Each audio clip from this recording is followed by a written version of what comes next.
তো রাধে রাধে সকলকে। আজকে হচ্ছে আমাদের বাড়িতে ভাগবত পাঠ। আমার শ্বশুরমশাইয়ের ইচ্ছে যে উনি তীর্থে গেছিল, তীর্থ থেকে আসার পরে যে উনি ভাগবত দিবে বাড়িতে, তো সেরকম সময় হয়ে ওঠেনি তখন। তো তীর্থ থেকে আসা হয়ে গেছে প্রায় 1-2 মাস। তো আজকে উনি টাইম পেয়েছেন, শুভ দিন পেয়েছেন, আজকে ভাগবত দিবে তাই। তো সেটাই দিচ্ছে, যে গুরুমা এসেছেন। গুরুমাটা দেখতেও যেমন, ব্যবহারেও তেমন, সব দিক থেকেই সুন্দর।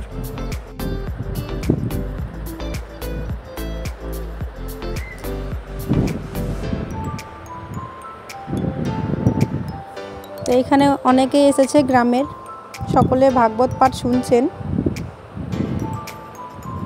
আর ইনি হলেন আমার শ্বশুরমশাই, আর পাশের উনি হলেন আমার কাকা শ্বশুর, দূর আত্মীয়ের আর কি।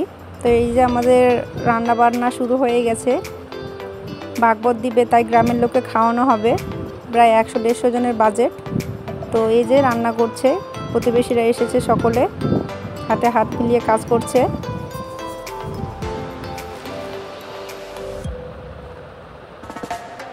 তো এইখানে আমাদের দুটো রাঁধুনি হচ্ছে আমার কাকিমা।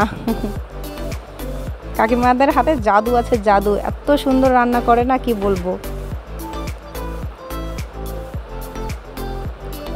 মানে এনাদের ব্যবহারে দেখে মনেই হবে না যে এনারা বাড়ির নয়, গ্রামের।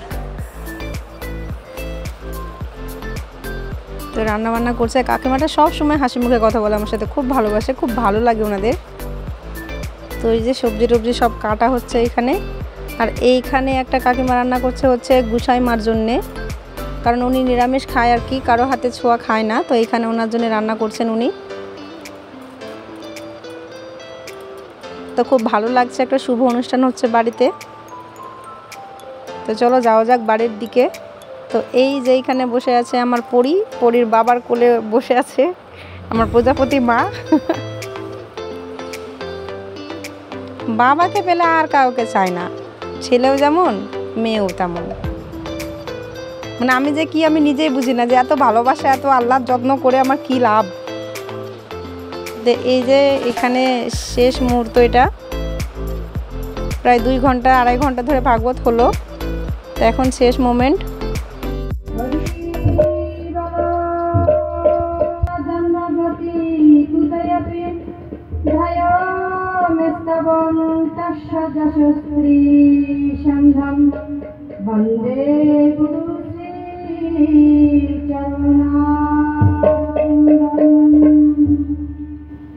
তো তোমরা শুনতেই পেলে যে গুরুমার গলাতে কি জাদুটাই না আছে, সকলে তাই মন দিয়ে শুনছে। তো আকাশ ঘেরা মেঘ করেছে দেখো এইদিকে।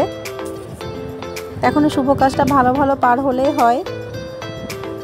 তো আরেকটা কথা বলার ছিল তোমাদের, যে আমি তো ইউটিউবে নতুন, তো আমাকে প্লিজ একটু সাপোর্ট করো তোমরা।